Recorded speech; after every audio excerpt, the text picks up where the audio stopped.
So yun mga guys, bubuksan ko na yung drain plug ng ng lagayan ng gear oil. Ayan guys, kuha muna ako ng pangsalok o pangsahod guys kasi matatapon siya eh. Ayan guys, oh. Ayan guys, ganito lang kadali mag change oil sa gear oil guys. Ganito, oh. Bubuksan mo lang tapos tumatagal siya, kailangan mong isahod.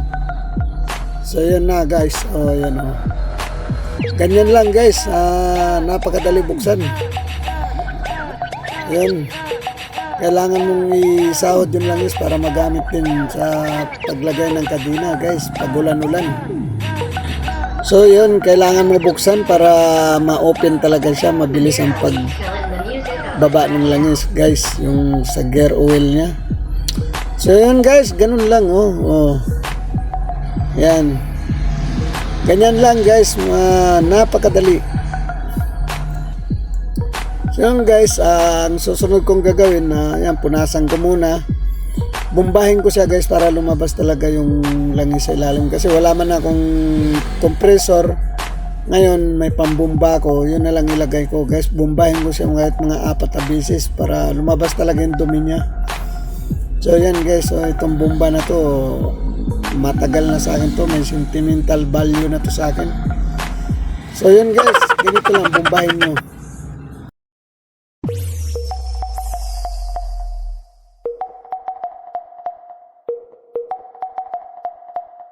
Guys, para ka lang nagbomba ng gulong. Ayun, may lumalabas pa, oh.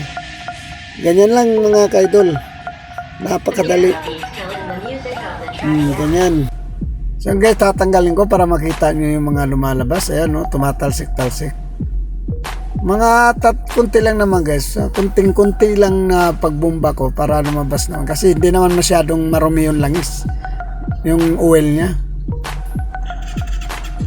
So guys, oh, malinis na yan, binomba ko, papunasan ko muna. Ngayon kasi ready ko na yung gear oil nya. Ayun, Yamaha Love gear oil. Ayan guys, punasan ko muna kasi nakakahiya sa may-ari guys. Ayun, pinapa-replace oil nya sa akin guys. Yan, punasan ko muna. So yung guys, ikakabit ko na yung tornilyo. Ganito lang magkabit niyan. Simple lang guys, kahit wag nyo nang dalhin sa mekaniko pag kayo na mismo magtanggal. Pinaka-easy yan guys. Yan guys, tutuwad ko muna, baka mayroon pa. Ayun, wala na guys, wala na kayo nakitang tulo. Ayun. Ayan guys, ibabalik ko na yung babalik ko na yung tornilyo, punasan ko muna. Yun, babalik ko na.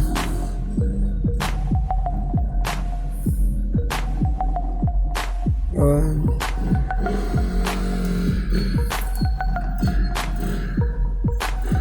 So yun, pagkatapos nga guys, wag nyo masyadong higpitan. Yung sakto lang, baka malustred siya guys kasi tinatansya ko lang yung pag higpit, kunting-kunti lang kasi baka mabasag yan. Mga 2 higpit lang guys. Kung kayo maghigpit guys sa wag nang higpitan masyado kasi baka magka-problema pa. So yan guys, lalagay ko na yung langis. Ito yung gear oil Love.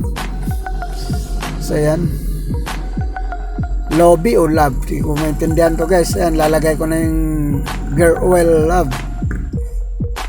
So yan, maghintay tayo lang minuto guys kasi maliit lang yung butas ng parang karayom lang yung dinadaanan. Yan, kita nyo guys, sumisirit na mag-isa. Yan, tumutulo pa. Pinipihit ko na yan guys, pinipindot ko para lumabas lang. Kunting-kunti lang tong langis niya guys eh. Yan, didrain ko lang, didrain ilalagyan ko, Yan guys.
So yun guys, titignan ko yung speed meter niya kung ilan yung takbo. Ayun, konti pa lang naman ang takbo. At saka ko na i-change oil guys. Kasi 1 month pa lang, okay pa yun.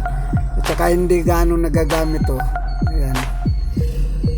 Oil lang muna kasi mula pagkabili hindi pa napalitan ng oil ito guys. Kaya ayan, sarado ko na guys. Ganito lang.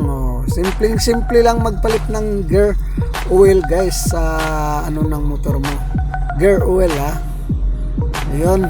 Ganun lang guys, kadali. Simple lang. Madali lang. Kaya kayo pag mag-change gear oil kayo, wag na kayong pumunta sa pagawaan guys. Kahit kayo kaya nyo gawin. Sa yun guys. Tapos na yung natin. Ayun. So yun mga ka-idol, maraming salamat sa inyo dyan. Kung gusto nyong mag-replacing gear oil, madali lang po. Madali lang. Hindi na po kayo kailangan pumunta pa ng pagawaan. Ito mga ka-idol, 155R Yamaha din. Ito yung sa akin mga ka-lods. Ayun, maraming salamat mga ka-lods. Bye-bye.